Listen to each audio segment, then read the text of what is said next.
2026 2027 2026 2027 సంవత్సరంలో civil services రాద్దాం అనుకునే వాళ్ళకి సిఎస్బి ఐఏఎస్ అకాడమీ కొత్త బ్యాచ్ స్టార్ట్ చేస్తుంది.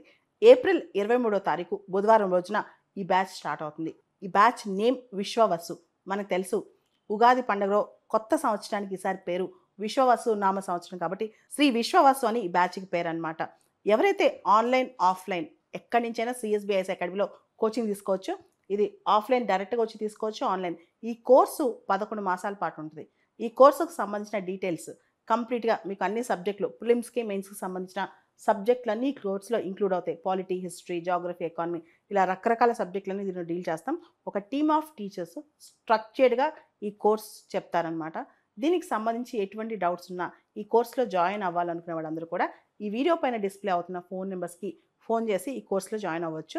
ఆన్లైన్ ఆఫ్లైన్ ఏదైనా సరే ఈ కోర్సు ఇంగ్లీష్ మీడియంలో ఉంటుంది. ఎవరైతే ఇంట్రెస్టెడ్ క్యాండిడేట్స్ ఈ కోర్స్ జాయిన్ అవ్వాలనుకుంటున్నారో ఈ వీడియో కింద ఉన్న గూగుల్ ఫామ్ని ఫిల్ చేయొచ్చు. ఈ వీడియో కింద డిస్క్రిప్షన్ బాక్స్లో గూగుల్ ఫామ్ ఉంటుంది.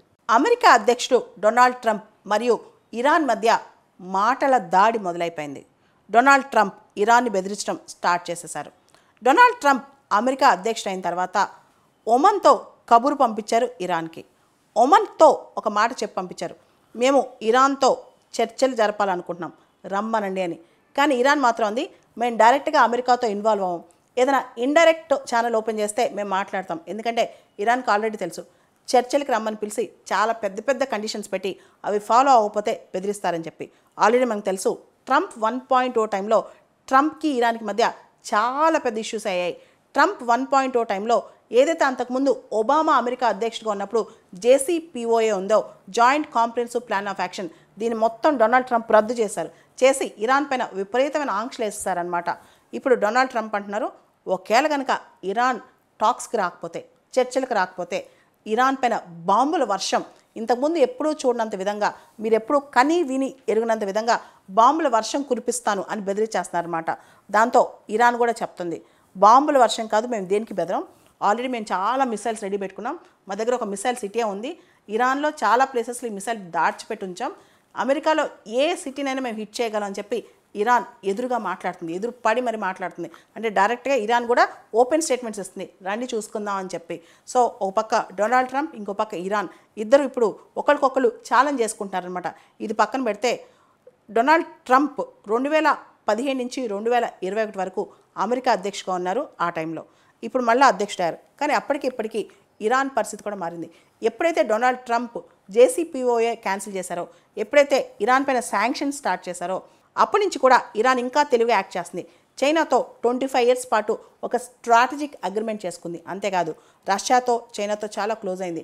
బ్రిక్స్లో మెంబర్షిప్ తెచ్చుకుంది, షాంఘై కోఆపరేషన్ ఆర్గనైజేషన్లో మెంబర్షిప్ తెచ్చుకుంది, ఇంకా చాలా ఫ్రెండ్స్ని కూడగట్టుకుంటుంది అనమాట.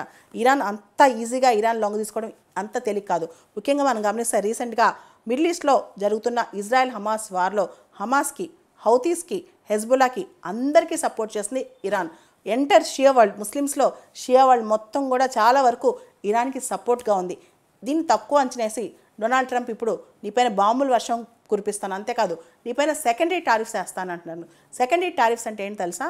ప్రైమరీగా ఆ కంట్రీ మీద వేసే శాంక్షన్సే కాకుండా ఆ కంట్రీతో ఎవరైనా ట్రేడింగ్ పార్ట్నర్స్ ఉంటే, ఆ కంట్రీతో ఎవరైనా ట్రేడ్ చేస్తున్నా, వాణిజ్యం చేస్తున్నా వాళ్ళపైన కూడా శాంక్షన్స్ వేస్తాను, నేను ఈ వదలని చెప్పి ఇరాన్ బెదిరిస్తున్నారు. కానీ ఇరాన్ కూడా చాలా పటిష్టంగా ఉంది. మీరు గమనిస్తే కనుక రీసెంట్గా లాస్ట్ 2 ఇయర్స్ నుంచి కూడా ఇరాన్ చాలా తెలివిగా ప్లాన్ చేస్తూ మిడిల్ ఈస్ట్లో పెద్ద పెద్ద గ్రూప్స్ని తన పక్కన పెట్టుకుంటుంది అనమాట.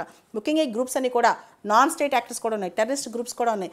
ఇన్ని ఇరాన్ చేతిలో ఉన్నాయి. ఇరాన్ చేతిలో మిసైల్స్ ఉన్నాయి, న్యూక్లియర్ మిసైల్స్ ఉన్నాయి, అన్నీ ఉన్నాయి. ఇప్పుడు డొనాల్డ్ ట్రంప్కి ఇరాన్కి మధ్య యుద్ధం వస్తే కనుక ఖచ్చితంగా అది న్యూక్లియర్ వార్ అవుతుంది. దానిలో ఎవరు గెలుస్తారు, ఎవరు ఓడతారు ఒకసారి ఆలోచిస్తే కనుక న్యూక్లియర్ వార్ ఎవరికి మంచిది కాదు.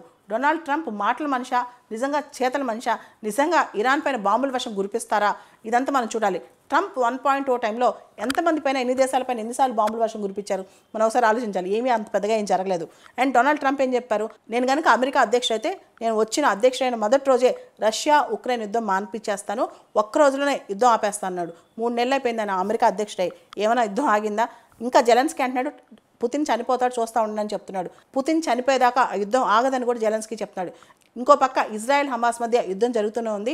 గాజా మీద ఇజ్రాయెల్ బాంబుల దాడి కురిపిస్తూనే ఉంది. ఏ యుద్ధం అన్నా ఆగిందా డొనాల్డ్ ట్రంప్ వచ్చిన తర్వాత?